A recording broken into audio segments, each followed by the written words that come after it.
2026-এর বিধানসভা নির্বাচনে অন্যতম হটস্পট ছিল ভবানীপুর। ভবানীপুরে বিজেপি প্রার্থী ছিলেন মুখ্যমন্ত্রী শুভেন্দু অধিকারী এবং তার প্রতিদ্বন্দ্বী ছিলেন প্রাক্তন মুখ্যমন্ত্রী মমতা বন্দ্যোপাধ্যায়। ঘরের মেয়েকে হারিয়ে ভবানীপুরে জয়ী হন শুভেন্দু অধিকারী।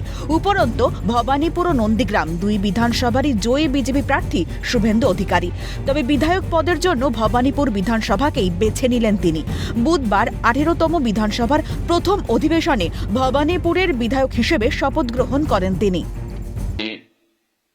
শুভেন্দু অধিকারী পশ্চিমবঙ্গ বিধানসভায় সদস্য নির্বাচিত হইয়া ঈশ্বরের নামে শপথ করিতেছি যে বিধি দ্বারা স্থাপিত ভারতের সংবিধানের প্রতি আমি অকৃত্রিম নিষ্ঠা ও আনুগত্য পোষণ। তার কথায় যে কোনো একটি বিধানসভাকে বেছে নিতেই হতো, তবে নন্দীগ্রামের মানুষ কখনো অনুভব করবেন না শুভেন্দু অধিকারী তাঁদের বিধায়ক নন। আমি দু জায়গার এমএলএ হিসেবে তো শপথ নিতে পারি না। আমি ভবানীপুর থেকে শপথ নিলাম, মানে আমাকে সংবিধান আইন অনুযায়ী নন্দীগ্রামটা ছাড়তে হবে। ছাড়লেও আমি নন্দীগ্রামের মানুষকে কথা দিতে পারি, 2009-এর 5ই জানুয়ারি ফিরোজা বিবি জেতানোর পর থেকে আমি এমএলএ ছিলাম না, কিন্তু আমি নন্দীগ্রামের সব দেখাশোনা করেছি। এখানেও একজন প্রতিনিধি থাকবেন বা তাকে নন্দীগ্রামের মানুষ নির্বাচিত করবে।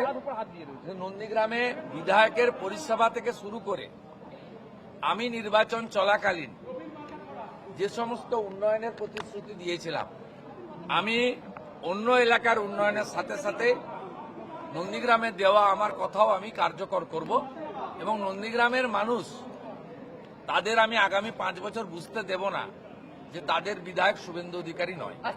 নন্দীগ্রাম থেকে ভবানীপুর রাজনৈতিক লড়াইয়ের দুই মঞ্চেই জয় শুভেন্দু অধিকারীর। তবে বিধায়ক হিসেবে ভবানীপুরকে বেছে নিলেও নন্দীগ্রামের সঙ্গে তার সম্পর্ক যে একই রকম অটুট থাকবে সেই বার্তাই দিলেন মুখ্যমন্ত্রী।